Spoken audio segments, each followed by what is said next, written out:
नमस्कार साथियों, स्वागत करता हूं आप सभी का एक बार फिर से नए वीडियो में। साथियों, भारत और पाकिस्तान के बीच संबंधों को लेकर के हाल ही में कुछ ऐसी घटनाएं घटी हैं जिनकी काफ़ी ज़्यादा चर्चाएं हो रही हैं। आज हम इस वीडियो में इन घटनाओं का विस्तार से चर्चा करने वाले हैं। साथियों, हाल ही में आप सभी जानते हैं कि भारत ने पाकिस्तान के खिलाफ ऑपरेशन सिंदूर चलाया और उस ऑपरेशन सिंदूर के बाद भारत और पाकिस्तान के बीच जो संबंध हैं, इतने ज़्यादा खराब हो गए कि दोनों देश एक दूसरे के लोग हों, एक दूसरे के जो राष्ट्राध्यक्ष हों, भारत ने पाकिस्तान से हाथ मिलाने तक के लिए मना कर दिया। इसका सबसे चर्चा में रहा उदाहरण हम देख सकते हैं, किस प्रकार से भारतीय खिलाड़ियों के द्वारा पाकिस्तान के खिलाड़ियों से हाथ मिलाने से इनकार कर दिया गया। इसके अलावा भारत ने जो ट्रॉफ़ी जीती, उसमें जो वहाँ के पाकिस्तान के प्रमुख थे, उनसे ट्रॉफ़ी दिलाए जाने की बात कही, तो भारत ने साफ तौर पर ट्रॉफ़ी लेने से इनकार कर दिया। ठीक इसके इतर साथियों, हाल ही में बांग्लादेश की यात्रा पर गए हुए भारत के विदेश मंत्री एस जयशंकर प्रसाद जी पाकिस्तान के संसद के स्पीकर से हाथ मिलाते हुए नजर आ रहे हैं। साथियों, इस तस्वीर ने या फिर इस खबर ने पूरी तरह से भारत के सोशल मीडिया में, भारत के समाचार पत्रों में कई प्रकार के आर्टिकल यहाँ पर प्रकाशित हो रहे हैं। इसके अलावा साथियों, हाल ही में पाकिस्तान और भारत दोनों देशों ने एक समझौते के तहत अपने देशों के जो परमाणु हथियार हैं, परमाणु ठिकाने हैं, उनकी जानकारी साझा की है।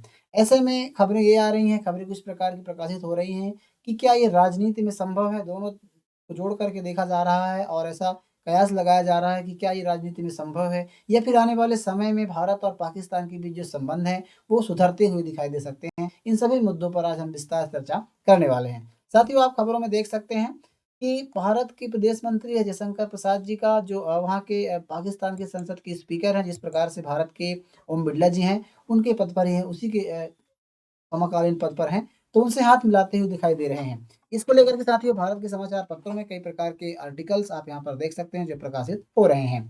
दरअसल साथियों, ये घटना बांग्लादेश की है, जब बांग्लादेश की प्रधानमंत्री जो पूर्व प्रधानमंत्री रही हैं खालिदा जिया, जिनका हाल ही में निधन हो गया है और उनकी शोक संदेश के लिए, फिर शोक सभा के लिए भारत के विदेश मंत्री वहाँ पर गए हुए हैं। वहाँ पर आप तस्वीरों में देख सकते हैं, उनके बेटे तारिक रहमान से वो मुलाकात करते हैं और प्रधानमंत्री का जो शोक संदेश है, वो उनको बताते हैं। इसके अलावा साथ ही वहाँ के जो संसद के स्पीकर हैं, पाकि और भी देश के लोग आए हुए थे, जैसे कि बांग्लादेश के, माफ़ कीजिए, भूटान के जो प्रधानमंत्री हैं, नेपाल के प्रधानमंत्री वहाँ पर और नेपाल के प्रतिनिधि हैं, वो वहाँ पर आए हुए थे। उनसे भी मुलाकात होती है, लेकिन पाकिस्तान के संसद के जो स्पीकर भी वहाँ पर गए हुए थे उस शोक सभा में या फिर अंतिम यात्रा में, अंतिम दर्शन में, तो उनकी जो संसद के स्पीकर हैं अयाज सादिक, उनसे मुलाकात होती है। दोनों नेताओं ने हाथ मिलाया। इसको लेकर काफ़ी ज़्यादा चर्चा यहाँ पर होने लगती है। साथियों, दरअसल क्या है कि भारत पाकिस्तान के बीच मई में हुई ऑपरेशन सिंदूर के बाद ये पहली बार हुई है जब दोनों देशों के बड़े नेताओं ने आमने-सामने रह कर के मुलाकात की है और हाथ मिलाया है। इसी वजह से साथियों, ये जो मुलाकात है काफ़ी ज़्यादा कूटनीतिक तौर पर अहम मानी जाती है। क्योंकि हम सभी ने देखा कि किस प्रकार से भारत ने जो एशिया कप का आयोजन है, पाकिस्तान ने इसकी मेज़बानी की। भारत ने इसका बॉयकॉट किया कि भारत इसकी पाकिस्तान की मेज़बानी में कोई भी क्रिकेट नहीं खेलेगा।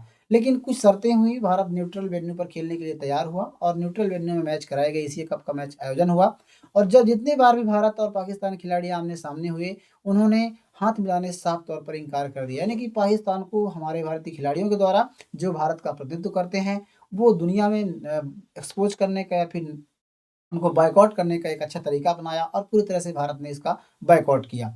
साथियों, काफ़ी ज़्यादा चर्चाएँ हुई। भारत ने एसीसी यानी कि एशिया की जो एशिया कप है, भारत ने ट्रॉफ़ी जीती और जब ये ट्रॉफ़ी जीतने के लिए जब अवार्ड के तौर पर पाकिस्तान के जो पीसीबी के प्रमुख हैं, यानी कि पाकिस्तान के जो मोहसिन नकवी हैं, उनको, उनके चीफ को बुलाया गया कि आप ये ट्रॉफ़ी प्रदान करें। लेकिन भारत के खिलाड़ियों ने ट्रॉफ़ी लेने से मना कर दिया, क्योंकि जो मोहसिन नकवी हैं, वो पाकिस्तान की सरकार में मंत्री हैं। तो भारत ने जब इस प्रकार कदम उठाया, काफ़ी चर्चाएँ हुई। ट्रॉफ़ी और जो ट्रॉफ़ी है, पाकिस्तान के मोहसिन नकवी वो लेकर के पाकिस्तान चले जाते हैं। साथियों, जब ये घटना घटती है, काफ़ी ज़्यादा भारत की पूरी दुनिया में चर्चा होती है। खेल जगत को लेकर ख़ास करके अंतर्राष्ट्रीय मंचों पर भी इस प्रकार की चर्चाएँ होती हैं। लेकिन अभी जब भारत के विदेश मंत्री हाथ मिला रहे हैं, तो क्या कहीं न कहीं एक्सपर्ट भारत में कुछ कई प्रकार के जो आर्टिकल हैं वो प्रकाशित हो रही हैं, जिसमें ऐसी बातें कही जा रही हैं कि क्या खिलाड़ियों के द्वारा जो घटना घटी या खिलाड़ी ने जो हाथ मिलाने से इनकार कर दिया वो गलत था? या फिर भारत के विदेश मंत्री जो कर रहे हैं वो गलत है या फिर क्या है? इन सभी को लेकर के काफ़ी ज़्यादा बातें हो रही हैं। हालाँकि एक वर्ग ये भी कह रहा है कि भारत के खिलाड़ियों को किसी प्रकार कोई इंस्ट्रक्शन नहीं दिया गया था। खिलाड़ियों को हाथ मिलाना, ना मिलाना उनका व्यक्तिगत मामला है। भारत सरकार के द्वारा या फिर किसी भी भारत की जो क्रिकेट कमेटी है उनके द्वारा किसी प्रकार का ऐसा कोई इंस्ट्रक्शन नहीं दिया गया था। इस चीज़ को लेकर के बात कही जा रही है। साथियों, ये जो बैठक है, ये मुलाकात है, इसको लेकर के वहाँ की जो बांग्लादेश में हुई है, बांग्लादेश के जो प्रमुख अभी हैं अंतरिम सरकार के मोहम्मद यूनुस हैं, वो इसको लेकर के पोस्ट करते हैं। आपको बता दें कि वो और भी तस्वीरें पोस्ट कर सकते थे, जिनमें उनकी अंतिम यात्रा को लेकर के तस्वीरें थी और भी कई प्रकार की तस्वीरें थी। लेकिन वो इस तस्वीर को पोस्ट करते हैं और यहाँ पर कुछ इस प्रकार की ट्वीट करते हैं, जानकारी यहाँ पर लिखते हैं कि दोनों देशों की मुलाकात को लेकर के। अब साथियों, इस मुलाकात के बाद पाकिस्तान में भी काफ़ी ज़्यादा चर्चाएँ हो रही हैं। इनको लेकर के पाकिस्तान ने जो बताया है कि एक बड़ी उपलब्धि बताना शुरू कर दिया है, पाकिस्तान के लिए बहुत बड़ी उपलब्धि है। क्योंकि पाकिस्तान के बयान में कहा गया है कि मई 2025 के बाद भारत और पाकिस्तान के बीच पहली अहम उच्च स्तरीय मुलाकात है। अब इसको पाकिस्तान के लिए लोग जो है मुलाकात के तौर पर देख रहे हैं। जबकि आपको बता दें कि भारत के तरफ से विदेश मंत्री एस जयशंकर प्रसाद जी खालिदा जिया की जो अंतिम शोक सभा होती है, वहाँ पर सांत्वना के रूप में, फ्यूनरल के रूप में वहाँ पर गए हुए थे। तो भारत ने हालाँकि दावा भी किया है कि इसकी जो पाकिस्तान की जो दावा है कि भारत की उच्च स्तरीय मुलाकात है, ये मुलाकात कराई नहीं गई है। अब हाथ मिलाने की तो चर्चा ज़रूर हो गई है, लेकिन ये मुलाकात नहीं थी, ना ही इसको इनवाइट किया गया था, ये एक शोक सभा में गए थे। जिस प्रकार से भारत ने कहा है कि भारत के अधिकारियों ने उसको कहा है कि सिर्फ़ ये शोक अवसर पर हुई एक औपचारिक और शिष्टाचार भेंट है। इसे किसी भी तरह की राजनीतिक या रणनीतिक बातचीत के रूप में नहीं देखना चाहिए। जबकि पाकिस्तान का कहना ये है कि पाकिस्तान दावा करता है, करने लगा है कि भारत के साथ बातचीत और शांति की दिशा में हमेशा तैयार है। अब साथियों, स्वाभाविक सी बात है, जब आप इस प्रकार के तवज्जो या इस प्रकार की इज़्ज़त ऐसे देश को देंगे जो हमेशा हमारे खिलाफ षड्यंत्र रचता है, तो कहीं न कहीं वो अपने आप को एक गर्व महसूस करेगा और अपना ही पेट थपथपाएगा। क्योंकि साथियों, जब हमने देखा था किस प्रकार से भारत ने इसका पाकिस्तान का बॉयकॉट किया था, तो इसकी काफ़ी ज़्यादा आलोचना पाकिस्तान की हुई थी, अंतर्राष्ट्रीय मंचों पर आलोचना भी हुई थी। लेकिन अभी जब इस प्रकार की ये घटनाएँ घट रही हैं, तो इसमें पाकिस्तान अपने जो राजनीतिक स्रोत है, राजनीतिक जो स्वार्थ है, उसको तलाश रहा है।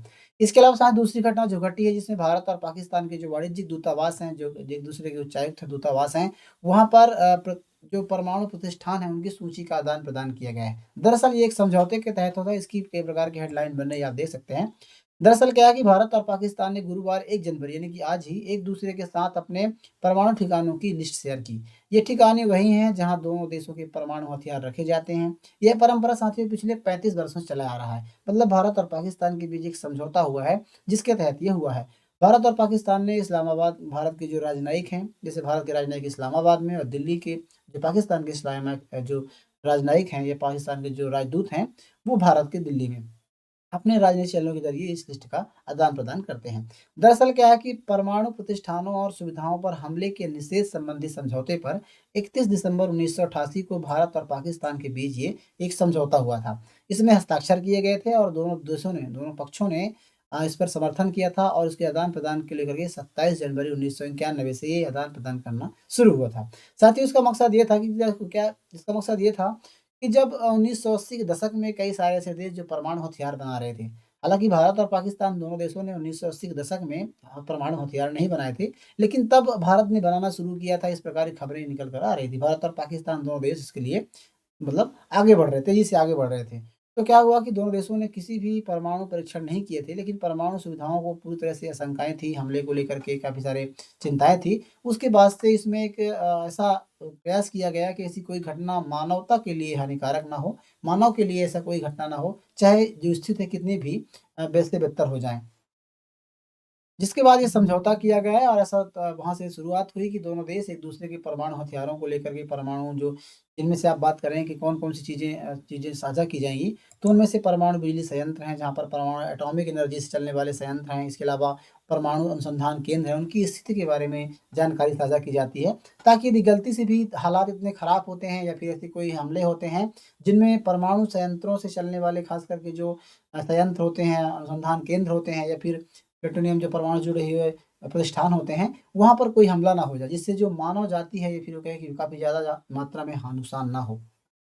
क्योंकि साथियों आप सभी जानते हैं परमाणु हमले में काफ़ी ज़्यादा नुकसान होता है, जनमानस की हानि होती है और कई पीढ़ियाँ बर्बाद हो जाती हैं। इसको लेकर के हमने ताज़ा अभी देखा कि जब अमेरिका ने किस प्रकार से जापान में परमाणु हमले गिराए परमाणु बम गिराए थे, तो किस प्रकार से जापान पूरी तरह से नष्ट हो गया था। तो इसको सीख को लेते हुए भारत और पाकिस्तान दोनों देशों ने इस प्रकार के समझौते किए हैं। अब साथियों इसमें क्या है कि दोनों देशों के जो देश होते हैं, दोनों देश जो होते हैं आपस में परमाणु हमले को रोकने का प्रयास करते हैं। मतलब उनका एक प्रयास होता है कि दोनों देश ये वचन देते हैं कि एक-दूसरे के परमाणु ठिकानों पर हमला नहीं करेंगे। जैसा कि अभी हाल ही में आपके साथ सिंदूर के दौरान खबरें निकल कर आई थी कि भारत ने पाकिस्तान की परमाणु ठिकानों पर हमला किया है। जिसमें से आप हमने देखा था किस प्रकार से भारत ने पाकिस्तान के सरगोधा जो एयरबेस है, जहाँ पर हमला किया था भारत ने और हमले के मतलब दावा किया था, हमला किया था और इसमें F-16 फाइटर जेट जो अमेरिका के द्वारा दिए गए थे, वहाँ पर रखे हुए थे, भारत ने वहाँ पर हमला किया था। लेकिन उसके कुछ दूरी पर ही नमक के पहाड़ हैं, जिन्हें किराना हिल्स कहा जाता है। पाकिस्तान जहाँ तक अक्सर मतलब अपना जो हथियार है वो छुपा कर रखता है, या फिर पाकिस्तान अपना न्यूक्लियर टेस्टिंग करता है, न्यूक्लियर परमाणु वहाँ पर जो परमाणु से संबंधित कार्यक्रम वहाँ पर चलाता है। हालाँकि भारत ने बताया कि जानबूझकर ये हमला नहीं किया था, तो कहीं न कहीं इसको लेकर के भी परमाणु हमले को रोकना है। दूसरी चीज़ न्यूक्लियर एक्सीडेंट को बचाना है। साथियों, युद्ध और तनाव के दौरान गलती से भी यदि परमाणु ठिकाना निशाना बन जाता है, तो आप सभी जानते हैं पूरी दुनिया में काफ़ी ज़्यादा, या जहाँ-जहाँ आपकी होगी, पूरी तरह से तबाह हो जाएँगे। तो इसको रोकने के लिए भी ये प्रयास किया जाता है। इसके अलावा भरोसे की एक न्यूनतम व्यवस्था भी है। रिश्ते चाहे जितने खराब हों, लेकिन परमाणु हथियार चलाना इसका मतलब मकसद नहीं है। फिर परमाणु हथियारों को लेकर के इस प्रकार के संबंध बनाने से यही फ़ायदा होता है कि आप इनसे बच सकते हैं। साथियों, आपको बता दें कि इस समझौते के तहत आपके मन में भी सवाल उठ रहा होगा कि इस समझौते के तहत कौन-कौन से चीज़ों को उजागर किया जाता है? क्या आपने परमाणु हथियार बताए जाते हैं, या फिर कहाँ पर हमने छुपाया ये बताया जाता है, कहाँ पर हमने तैनात किया है ये बताया जाता है? तो उसकी भी एक सीमा होती है। दरअसल ये समझौता परमाणु प्रतिष्ठानों और सुविधाओं पर हमले को प्रतिबंधित करता है। मतलब जो प्रतिष्ठान जहाँ पर हम मान लीजिए हम किसी जगह पर परमाणु हथियार रखे हैं, या फिर परमाणु हथियारों की टेस्टिंग कर रहे हैं, तो उनके हम लोग वहाँ पर हमला आप नहीं कर सकते। ये समझौता ये बताता है कि वहाँ पर हमला पाकिस्तान नहीं कर सकता। ठीक उसी प्रकार से भारत भी, जहाँ पर पाकिस्तान ने अपने परमाणु हथियार रखे हैं, परमाणु संयंत्र लगा रखा है, तो वहाँ पर भारत हमला नहीं कर सकता, ये सब प्रतिबंध करता है। लेकिन ये स्वयं परमाणु हथियार मतलब भारत उस पर विकास कर सकता है, परमाणु हथियार बना सकता है, ठीक उसी प्रकार से पाकिस्तान भी, दोनों देश मतलब परमाणु हथियार बना सकते हैं, उनका विकास कर सकते हैं, तैनात कर सकते हैं। इसकी जानकारी साझा नहीं की जाती है। इसके अलावा साथियों ये भी नहीं बताया जाता है कि दोनों देशों के पास कितने परमाणु हथियार हैं, कहाँ-कहाँ पर दोनों देशों ने रखे हैं, ये भी जानकारी का आदान-प्रदान नहीं होता है। यह समझौता मिसाइल अड्डों, कमान या नियंत्रण केंद्रों या परमाणु हथियार से जुड़ी अन्य रणनीतिक सैन्य संपत्तियों को भी कवर नहीं करता है। मतलब कहाँ-कहाँ पर मिसाइल है, किस प्रकार की मिसाइल है, किस प्रकार के अड्डों पर हमने निशाना रखा है, ये सब जानकारी साझा नहीं की जाती। सिर्फ इतना बताया जाता है कि हम इस जगह पर परमाणु हथियार रखे हैं, या फिर परमाणु के एरियाज़ हैं, आपको किसी पर्टिकुलर एरिया का मतलब जो जानकारी साझा करना होता है, गलती से भी कोई युद्ध जैसे हालात होते हैं तो वहाँ पर हमला ना हो जाए।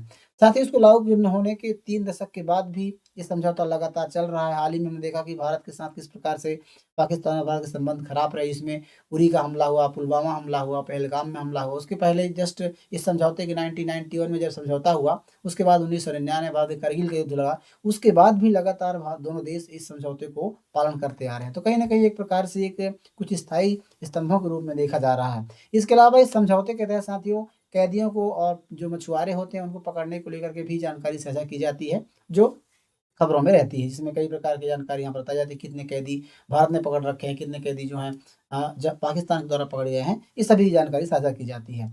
बहरहाल इन दोनों खबरों को लेकर काफ़ी ज़्यादा चर्चाएँ हो रही हैं, दोनों देशों को लेकर के बातें निकल कर आ रही हैं। आपका क्या कहना है इसके बारे में? आप हमें कमेंट बॉक्स में बताइए। यदि जानकारी आपको हेल्पफुल लगी है, आप इसके बारे में क्या सोचते हैं, इसके बारे में बताइएगा। तो और जानकारी अच्छी लगी तो वीडियो को लाइक कीजिए, चैनल को ज़रूर सब्सक्राइब कर लीजिएगा। मिलते हैं किसी ऐसे नए इन्फॉर्मेशनल वीडियो के साथ, तब तक के लिए नमस्कार।